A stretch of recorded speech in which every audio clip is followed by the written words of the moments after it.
అమరావతికి చట్టబద్ధత. నర్సీపట్నంలో అంబరాన్ని అంటిన సంబరాలు. అనకాపల్లి జిల్లా నర్సీపట్నంలో అమరావతి రాజధాని సంబరాలు అంబరాన్ని అంటాయి. ఆంధ్రప్రదేశ్ ఏకైక రాజధానిగా అమరావతికి పార్లమెంటులో చట్టబద్ధత లభించిన నేపథ్యంలో నర్సీపట్నం టీడీపీ శ్రేణులు ఆనందోత్సాహాలు మధ్య వేడుకలు జరుపుకున్నారు. రాష్ట్రంలో చీకట్లు తొలగి వెలుగులు వచ్చినట్లుగా సూచిస్తూ ఆనంద జ్యోతులు పేరిట స్కై లాంతర్లను గాలిలోకి వదిలారు.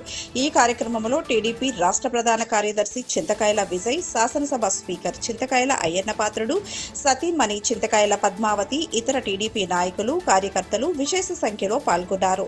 ఈ సందర్భంగా చింతకాయల విజయ్ మాట్లాడుతూ అమరావతి రాజధానిగా చట్టబద్ధత కల్పించిన సీఎం చంద్రబాబు నాయుడు, మంత్రి నారా లోకేష్ తో పాటు ఎన్డీఏ కూటమి ప్రభుత్వానికి కృతజ్ఞతలు తెలిపారు.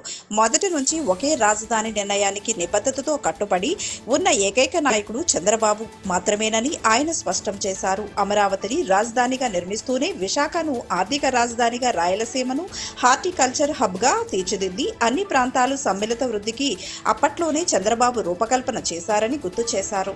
హబ్ కింద తయారు చేస్తాను ఎప్పటి నుంచి చెప్పుకొని వచ్చారు. అదే మాట మీద ఉన్నారు, ఎక్కడ తప్పలేదు.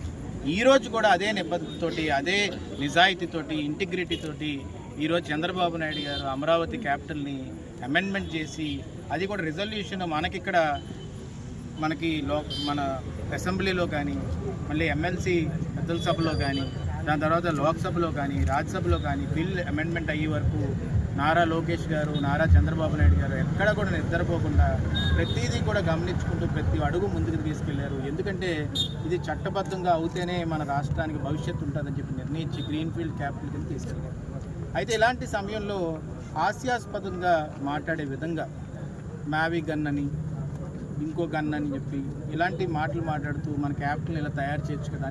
ఇది సందర్భమే కాదు. ఎందుకంటే నాకు రాజకీయాల్లో తక్కువ అనుభవం ఉన్నా కానీ ఇలాంటి సందర్భంలో ఆ మాటలు మాట్లాడకూడదు అనిపిస్తుంది. మనకు మిగతా రాష్ట్రాలు చూసుకోండి, కేరళ తీసుకోండి, తమిళనాడు తీసుకోండి, ఎవరైనా తీసుకోండి, పార్లమెంట్లో వాళ్ళ గురించి వచ్చినప్పుడు అపోజిషను, మెయిన్ పార్టీ ఎవరైతే గవర్నమెంట్లో అందరూ ఒకటైపోతారు. ఒకటైపోయి మా రాష్ట్రానికి ఏదో చేయండి అని అడుగుతారు.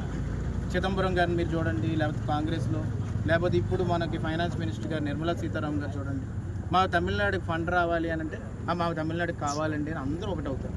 కానీ ఈరోజు దౌర్భాగ్యం ఏంటంటే బిల్లు పాస్ చేస్తున్నప్పుడు వైఎస్ఆర్సీపీ ఎంపీలు లెగిసిపోయి మేము వాకౌట్ చేస్తున్నాం, ఇట్స్ ఇర్రెలవెంట్ బిల్ అన్నాడు మిథున్ రెడ్డి. ఇర్రెలవెంట్ బిల్ ఏంటంటే ఆ భవిష్యత్తు క్యాపిటల్ ఇది. ఆ రోజు మీరేమన్నారు, 3 క్యాపిటల్స్ అన్నారు కదా. కొన్ని ఆ మాట మీదైనా మళ్ళీ ఇప్పుడు ఉన్నారా? 3 క్యాపిటల్స్ మాట మీద లేరు.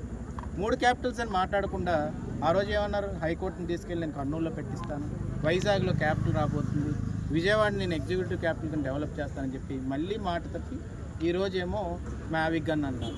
మ్యావిక్ గన్ అంటే ఏంటి? మచిలీపట్నం, విజయవాడ, గుంటూరు అంటే వైజాగ్ ఏది దాంట్లో.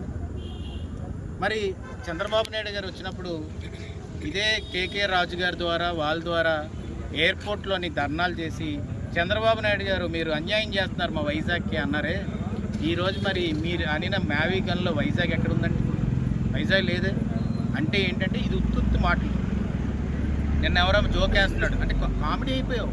ఎంత కామెడీ అయిపోయిందంటే మాటలు ఎలాగంటే గొడ్డల పోటు అని పెట్టచ్చు కదా క్యాపిటల్ పేరు. ఇలాంటి రీల్స్ అన్నీ బయటకు వస్తున్నాయి. ఎందుకంటే నేను ఏమంటానంటే ఏ సమయం ప్రకారంగా మాట్లాడే విధానం ఉండాలి. ఇలా డైవర్షన్ పాలిటిక్స్ ఎప్పుడు చేయకూడదు. కానీ ఈరోజు ఈ ఆనందకర విషయంలో ఏంటంటే అయ్యన్న పాత్రుడు గారు ఇలాంటి సమయంలో స్పీకర్గా ఉండి ఉన్నత స్థానంలో ఉండి నర్సీపట్నం నియోజకవర్గ గడ్డ నుంచి పుట్టిన వ్యక్తి ఆ ఉన్నత స్థానంలో ఉన్నప్పుడు ఈ రెజల్యూషన్ పాస్ చేయండి అనే ఆనందం ఈరోజు నర్సీపట్నం వాస్తే వీళ్ళందరికీ ఉంది. అందుకనే ఈరోజు మేము ఈ ఆనంద జ్యోతి కార్యక్రమం పెట్టాలని పెట్టి ఈరోజు జయ అమరావతి అనే నినాదాలతో ముందుగడిగేస్తూ ఉత్తరాంధ్ర సుజల్ శ్రావంతిని తీసుకురాబోతున్నారు. వైజాగ్లో గూగుల్ని తీసుకొచ్చారు. ఎన్ని కంపెనీస్ తీసుకొచ్చారు. వార్సిన్ మెట్టలు ఇక్కడే మనకు అనకాపల్లి డిస్ట్రిక్ట్లో తీసుకొచ్చారు.